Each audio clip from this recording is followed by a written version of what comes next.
Subscribe to our YouTube channel and press the bell icon to get the latest updates.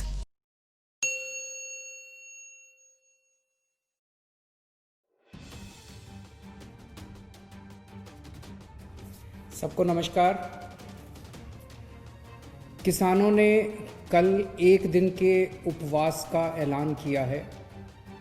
उन्होंने appeal की है पूरे देश की जनता से कि उनके किसानों के समर्थन में सब लोग एक दिन का उपवास रखें। मैं भी उनके साथ कल एक दिन का उपवास रखूंगा। मैं सभी आम आदमी पार्टी के कार्यकर्ताओं से, समर्थकों से अपील करता हूं कि वो भी किसानों की इस मांगों के समर्थन में एक दिन का उपवास रखें। और मैं देश के सभी लोगों से अपील करता हूं, बहुत सारे हज़ारों लाखों करोड़ों ऐसे लोगों को मैं जानता हूं जो दिल से किसानों के साथ हैं। अपनी दिन ब दिन की दिनचर्या की वजह से वो बॉर्डर पे नहीं पहुंच पा रहे, लेकिन दिल से उनके साथ हैं। ऐसे सब लोग, अब उनको भी मौका मिला है, ऐसे सब लोग अपने अपने घरों में एक एक दिन का उपवास रखें और किसानों की मांगों के समर्थन में प्रार्थना करें। मैं देख रहा हूँ पिछले कुछ दिनों से केंद्र सरकार के कुछ मंत्री और भारतीय जनता पार्टी के कुछ लोग बार बार कह रहे हैं कि ये किसान देशद्रोही हैं, ये आंदोलन देशद्रोहियों का है, यहाँ पे एंटी नेशनल लोग बैठे हुए हैं। मैं उनसे पूछना चाहता हूँ, हज़ारों एक्स सर्विसमैन, पूर्व सैनिक जो रिटायर हो चुके हैं, ऐसे हज़ारों पूर्व सैनिक वहाँ पे बॉर्डर पे किसानों के साथ बैठे हुए हैं, जिन लोगों ने एक समय में देश की रक्षा करने के लिए अपनी जान की बाजी लगाई थी। ऐसे हज़ारों सैनिक हैं जो अपने घरों में बैठ के उनके लिए दुआएं कर रहे हैं, प्रार्थना कर रहे हैं। ये सारे एंटी नेशनल हैं।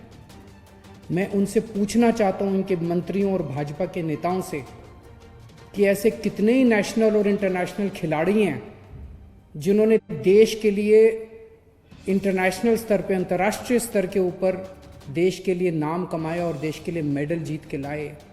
ऐसे कितने ही खिलाड़ी वहाँ पे बॉर्डर पे बैठे हुए हैं किसानों के साथ, अपने अपने घरों में बैठ के वो दुआएं भेज रहे हैं उनको। ये सारे इंटरनेशनल खिलाड़ी जो देश के लिए खेले थे और जिन्होंने देश के लिए मेडल जीते थे, ये सारे एंटी नेशनल हैं।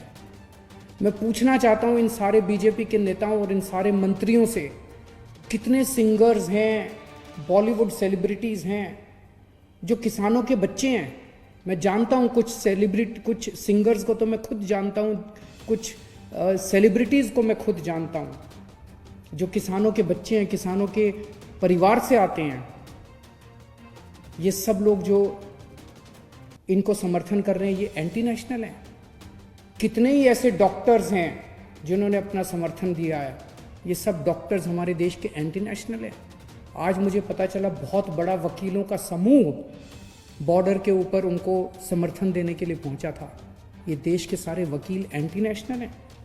कितने ही व्यापारी हैं, पंजाब से कई व्यापारी मेरे से मिलने के लिए आए कुछ दिन पहले। उन्होंने बताया कि पूरे पंजाब के सारे व्यापारी इनके साथ हैं, और केवल पंजाब नहीं, पूरे देश के सारे व्यापारी इनके साथ हैं।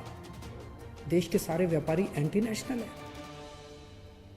मुझे याद आ गया अपने अन्ना हजारे जी के आंदोलन के दिन, जब हम भी रामलीला मैदान में आंदोलन के लिए बैठे थे।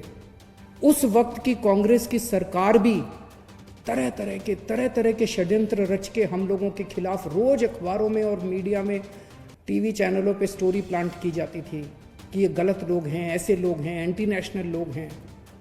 जिस तरह से हमारे आंदोलन को बदनाम करने की कोशिश की जा रही थी उन दिनों में कांग्रेस के द्वारा, आज वही कोशिश किसानों के आंदोलन को बदनाम करने के लिए बीजेपी कर रही है और सत्ता पक्ष कर रहा है। इस देश के किसानों को एंटी नेशनल कहने की हिम्मत मत करना। कुछ लोग ये कह रहे हैं कि इसमें तो कुछ चंद लोग, बस पंजाब के किसान, हरियाणा के किसान, कुछ चंद किसान इसमें शामिल हैं, बाकी जनता इसमें शामिल नहीं है। ये उनकी गलतफहमी है। मैं परसों एक शादी में गया था 2-3 दिन पहले। वहाँ पे मैं कुछ लोगों से मैंने पूछा, मैंने कहा इन किसान बिलों के बारे में आपको क्या कहना है, आप क्या सोचते हैं? आपको जान के ताज्जुब हुआ कि मिडिल क्लास और अपर क्लास के लोग जो वहां मौजूद थे, उन्होंने मुझे कहा, सर ये बिल बड़े खतरनाक हैं। मैंने कहा क्यों? कहते हैं सर इन बिलों में ये लिखा है कि अब कोई आदमी कितना भी अनाज जमाखोरी कर सकता है। अभी तक इस देश के अंदर जमाखोरी करना अपराध होता था।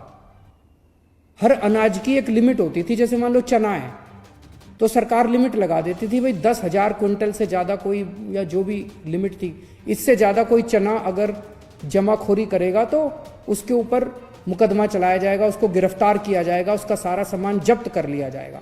इस देश के अंदर जमाखोरी करना जुर्म होता था, क्योंकि जमाखोरी करने से कीमतें बढ़ती थी।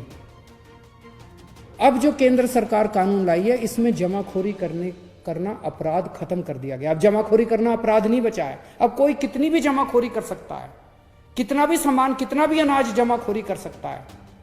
तो फिर तो जिनके पास पैसा है वो तो बहुत सारा अनाज स्टोर करके रख लेंगे अपने पास, बहुत सारा सामान अपना, बहुत अनाज अपने अपने गोदामों के अंदर स्टोर करके। फिर तो महंगाई बहुत बढ़ जाएगी। तो मुझे वो लोग कहने लगे सर इससे तो महंगाई बहुत बढ़ जाएगी। कानून में ये लिखा है कि अगर महंगाई 1 साल में डबल जब तक नहीं हो जाती तब तक जमाखोरी करने में कोई पाबंदी नहीं होगी। तो सर हर साल महंगाई डबल होती जाएगी। आज अगर 20 रुपये किलो गेहूँ है तो इस साल 40 रुपये हो जाएगी, अगले साल 80 रुपये हो जाएगी, अगले साल 3 साल में 160 रुपये। ये क्या है?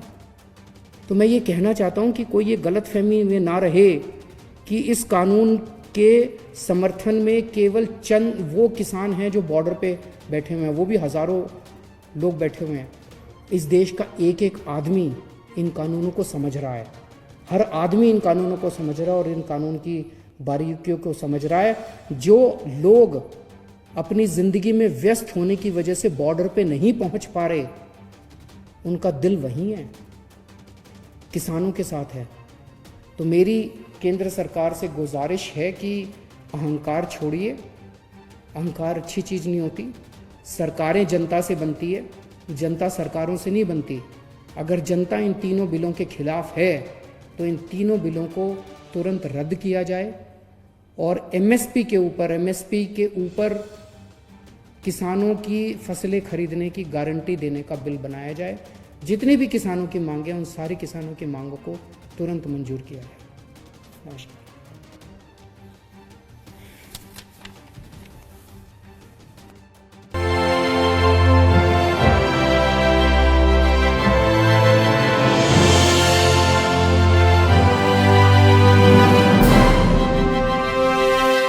Subscribe to our YouTube channel and press the bell icon to get the latest updates.